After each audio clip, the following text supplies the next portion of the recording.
Hi, my name is Joye Schwartz. I'm a fellow art sister along with Linda Dubin Garfield, and we are here on a lovely spring day in Philadelphia at Da Vinci Art Alliance Gallery.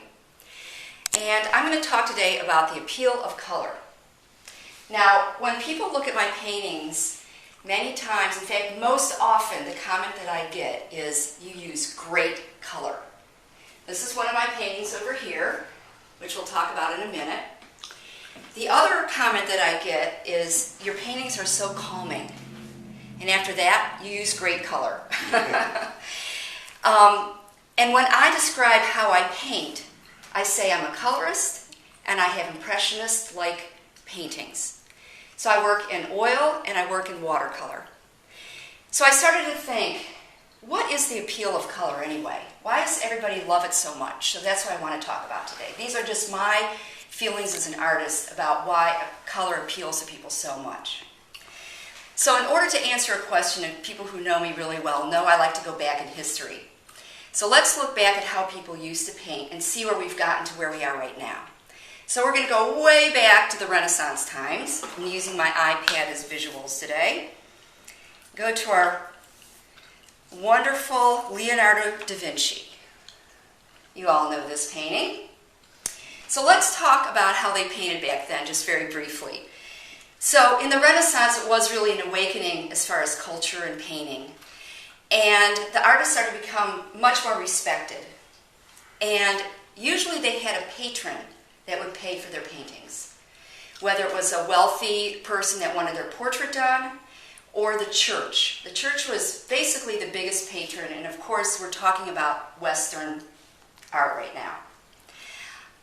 And forgive me because I'm going to do a really quick art history lesson here, very, very quick.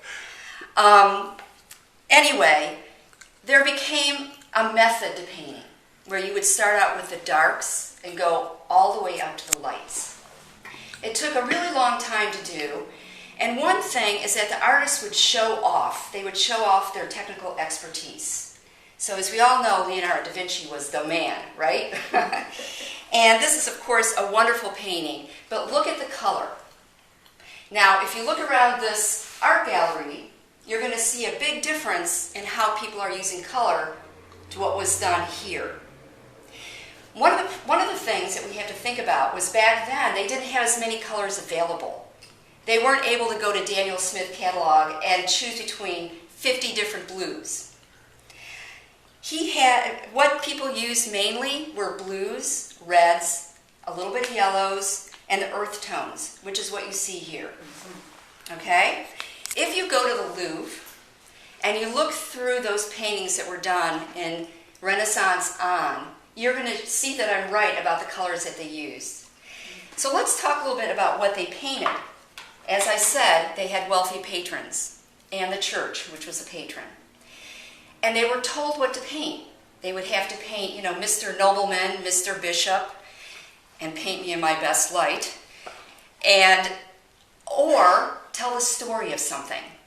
The crucifixion of Jesus, the nativity scene, mythological stories, a battle that happened. It was really a way to show what was happening to the masses. They didn't have, obviously, the internet and the newspapers that we have now. So the painters were really telling stories, and they had to please their patrons, right?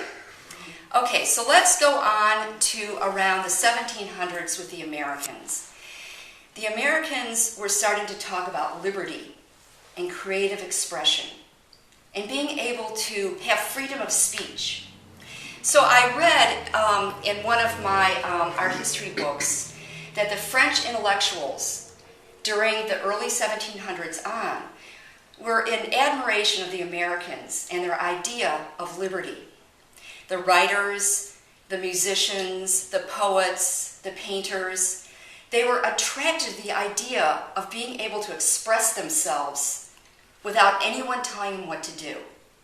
So of course we had the French Revolution, and in the 1800s, in the painting world, it started to really take off, the whole notion of liberty while you're making art. Now, art was really supported in France. The kings, really thought that it was a noble thing to do to paint. And they had many schools set up, and those schools did the regular way of painting, this arduous way of layering your oil paintings, going from dark to light. That's how you were taught to paint, which, by the way, is still taught in a lot of art schools. But there was a group of artists, I think you may have heard of them, called the Impressionists. Monet, Renoir, Barrett Morisot, Mary Cassatt, etc. They started to talk among themselves about, hey, why do we have to do the method that we've been taught for years and years? We want to do it from our heart and do it outside or do it in the streets of Paris. So two inventions actually helped them do this. One was the invention of the camera, because the fashionable thing started to be to get the nobleman's picture taken by a camera rather than have to have it painted. The other thing is that people were able to take pictures of the street scenes, of the saloon scenes, of the ballet. So it helped the artist in the way that he could look at a picture that he took to help him in the studio, but also the reporting of incidents was suddenly and gradually being taken over by the photograph.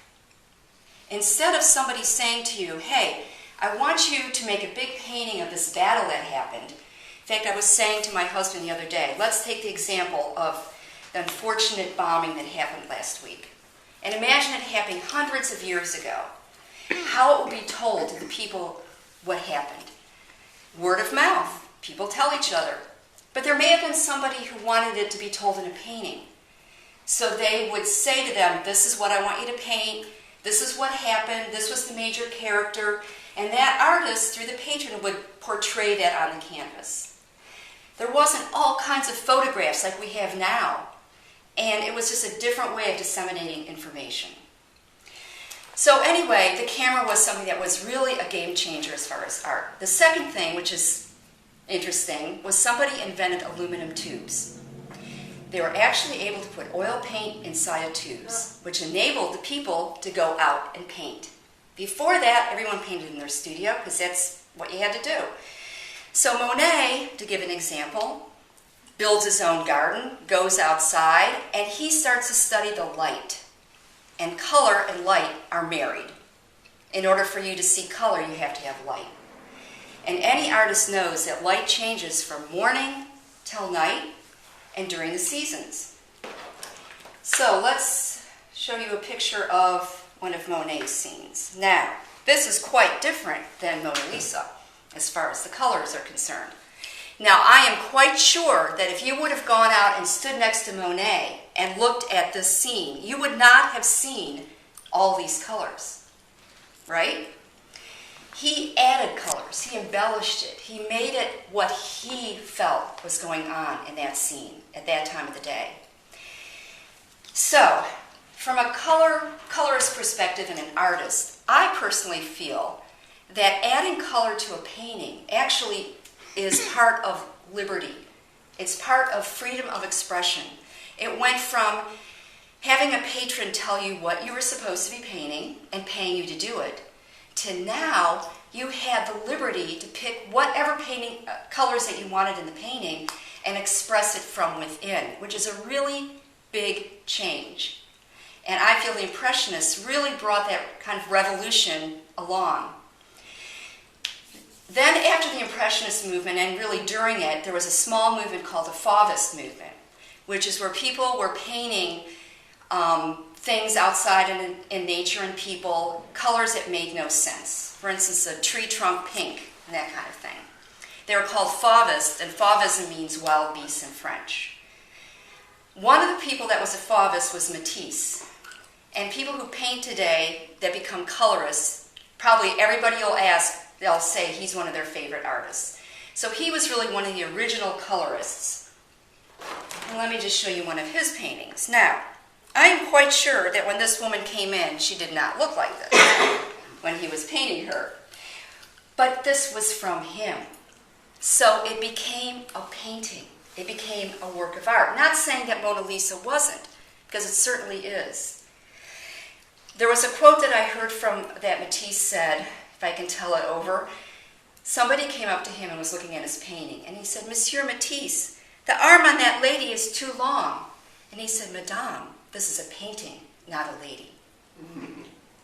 So that's what was starting to happen. It was about the painting. It was about the artist and what he wanted to say. So that's really my conclusion as far as color and being the attraction to the artist. So let me just show you a minute something that I did. This is a painting of Annapolis in the dawn, and I'm going to show you the photograph that I took the painting from. This is the photograph. That's Annapolis, Mary? Yep. Boring. You wouldn't frame this and put it on your wall unless you own that boat there or something. So, as an artist, given that creative expression and the liberty that I have, I took out a bunch of boats and I made this dark line here, which are the trees, many, many different colors. I added color to the sky. I added color to the water. That's what I saw when I painted it. And I feel like it gives it a sense of simplicity, but yet joy. And that's what I wanted to get out of it. So as far as people loving color in a painting, I've been thinking about it, and I think there's a couple of things. I think one is that it's very visceral. Color is visceral, it's instinctive. And one way you can think of it is think of winter and how it's gray and bleak and beiges and grays and blacks. And a lot of people get sad during the winter. There's not enough light. Then spring happens, which is happening right now. And it's like the world wakes up and there's a lot more light, but there's a lot more color. There's daffodils, tulips, cherry blossoms, etc. All the greens and the blues of the sky.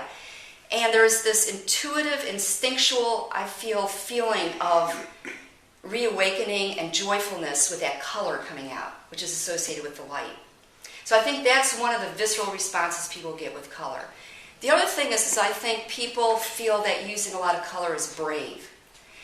I teach color workshops in my studio, and what people say to me a lot is, "I'm afraid to use color." Don't you remember when you were little and you'd say to your mom, "Mom, does blue and green match? Is this okay if I wear this with that?" You know, you'd be like kind of afraid to use the wrong color combination. If you've ever gone house hunting and looked at people's walls and how they decorate, it's usually beiges and cream colors, and they're afraid to put any color.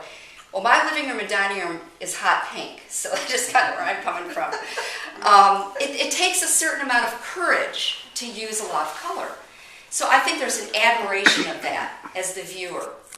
And again, I think it makes you feel calming and happy, just like it does when you look at color in the springtime. So I just wanted to end by showing you two other pieces that I have over here. You can come with me.